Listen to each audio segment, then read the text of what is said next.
Let's get a diagram down for this question. So, going from Glasgow to Dundee, we're told that the total distance is 140. And Sam travels half an hour by bus, 2 hours by train. So let's say they swap over here. It seems to be less on the bus, so I've moved it closer to Glasgow. So this is bus, this is train. And I'm going to write down that the time taken for the bus was half an hour. I'm going to write it as a half. Because I'm going to work in hours because the speed later on is in kilometers per hour. So you have to be consistent in your units. And the train was 2 hours.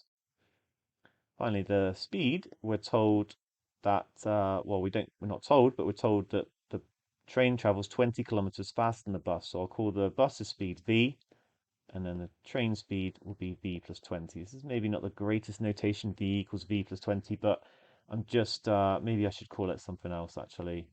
I'll call it U. So these T's are different. These are the time taken for the bus. Do you know what? Maybe I should even use these little subscripts and time taken for the train and speed of the train and so on. Yeah, you get away with it if you're a little bit slacker, but you know, it should be clear what's going on, to be fair.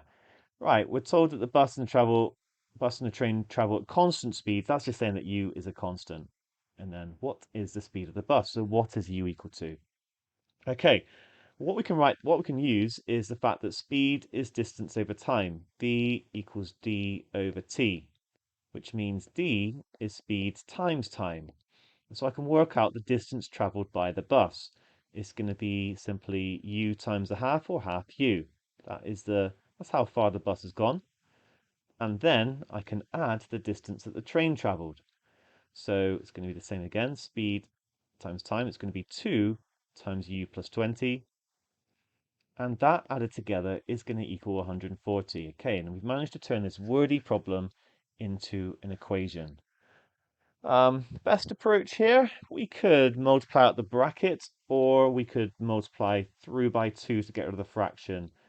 I think I'm going to show it using both methods. I'm going to multiply through by 2 to start with, so I would get, this is method 1, I would get u plus 4u plus 20 equals 280. We multiply each of the terms.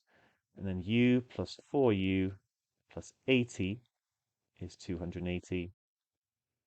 Add the u plus the 4u to give 5u, minus 80 from both sides. 5u is 200, which means the speed of the bus is going to be 40 kilometers per hour, and the train would be 60. Alternative method is to expand the bracket first. So a half u plus 2u plus 40 is 140. And we could write this as 2.5 or 5 over 2u. And then minus the 40 equals 100. Now I can either times by 2 or divide by 5 or divide by 5 and times by 2. Probably, I don't know, I think I'm going to times by 2 first. 5u is 200 and we're back to the same place. So either of those is okay and 40 is the answer.